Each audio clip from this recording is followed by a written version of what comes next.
The Ron Paul conspiracy. You gotta look this movie up. It's absolutely unbelievable.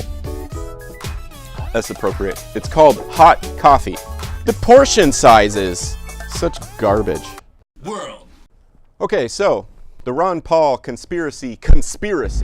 Now, you've heard about the Ron Paul conspiracy. At least if you're watching my show, you've probably heard about the Ron Paul conspiracy. The media omits stories about Ron Paul. They don't want to report it. During the Republican candidates' campaigning, they would show that, Mitt Romney was in first place, and then they'd show whoever was in third place, and they would just kind of ignore the fact that there was a second place, this Ron Paul, who's actually very popular in the States. So the Ron Paul conspiracy, they're hiding Ron Paul. It's corrupt.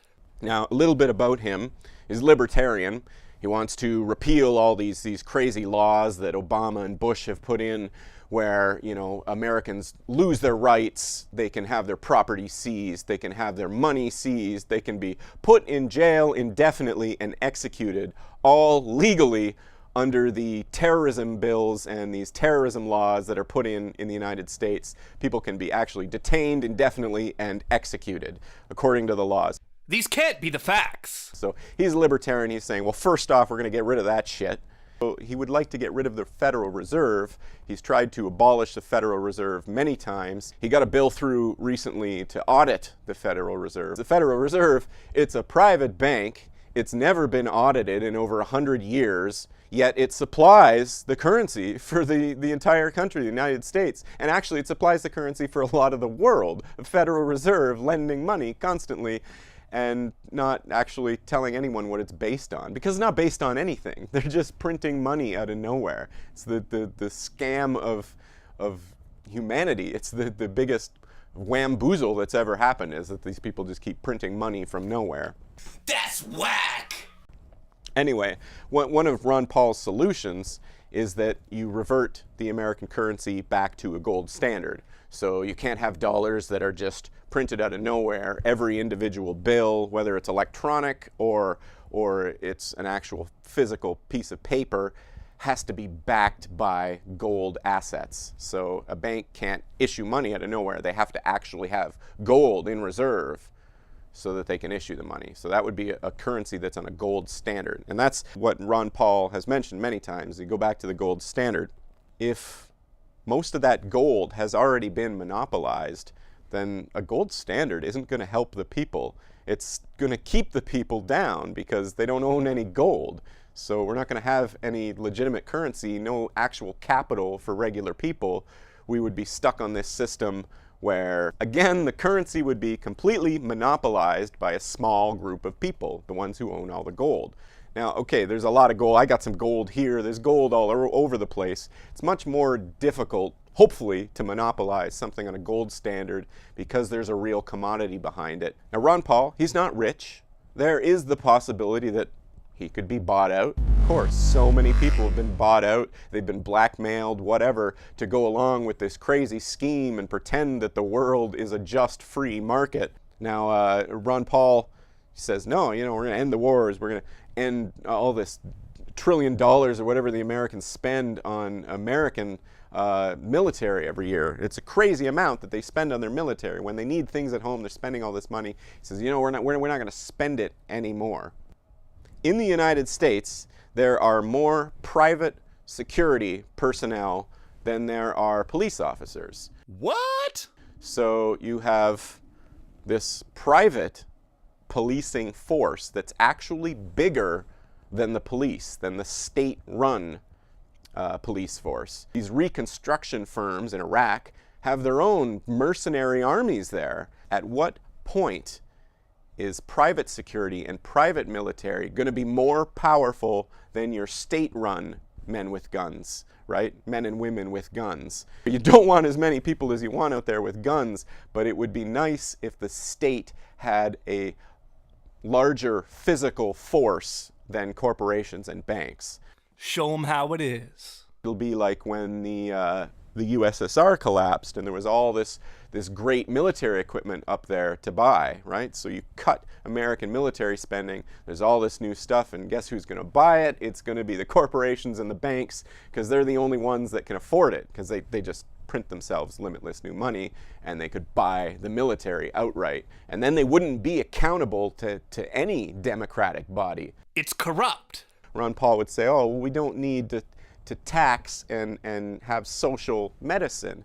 If there was the means for people to freely produce and provide for themselves, that you probably wouldn't need to do it through the state.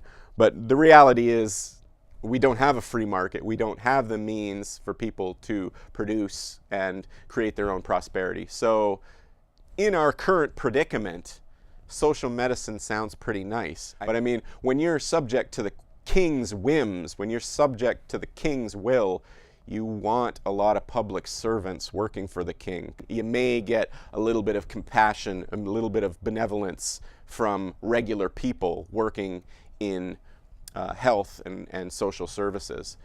But if you're just purely relying on the king to dole out money to a private company to provide you with services, it's probably not going to happen. Tell him, Remi. Even though democratic input has been greatly diminished and taken away in our society, you still want to have that line of command there. And this is where the Ron Paul conspiracy comes in.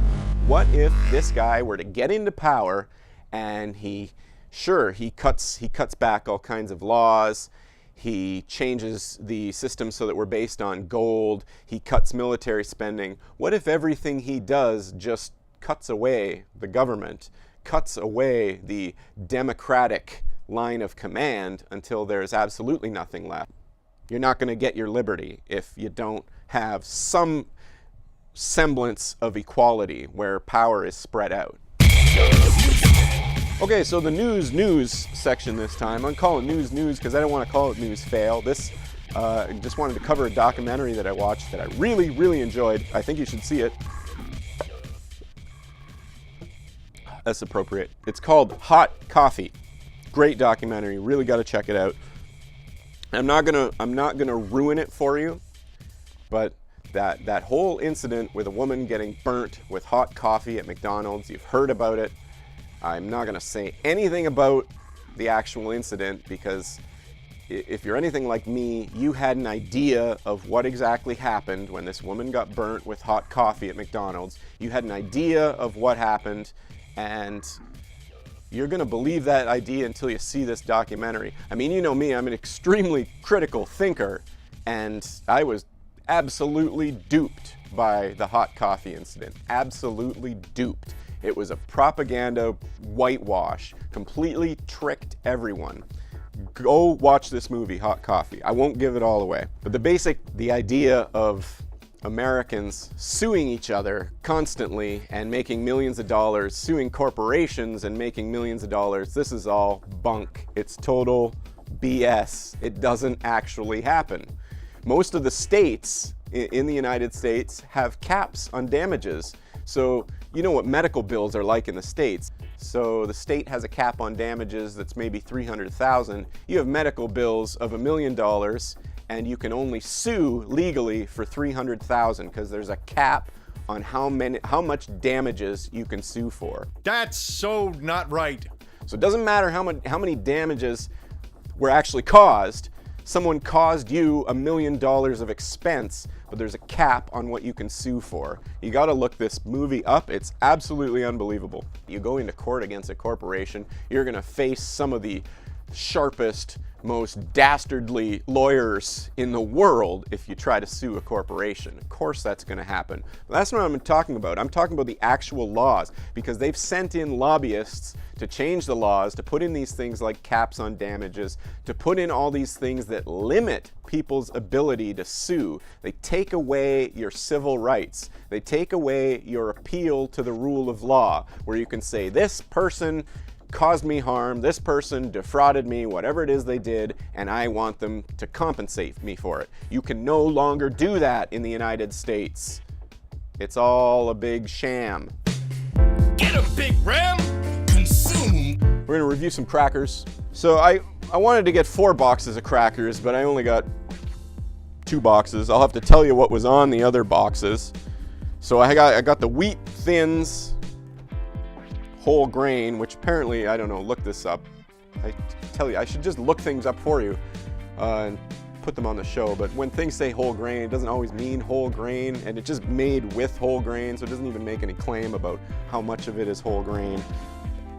And then here we got the Ritz. These are 0 trans fat, 30% less fat than the original Ritz.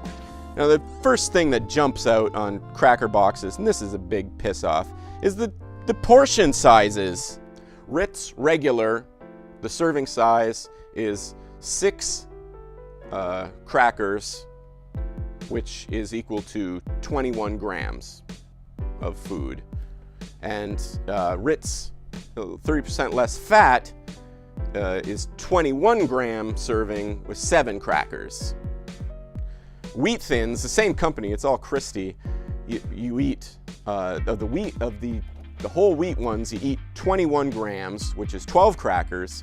But of regular Wheat Thins, you only eat 20 grams, but it's 13 crackers.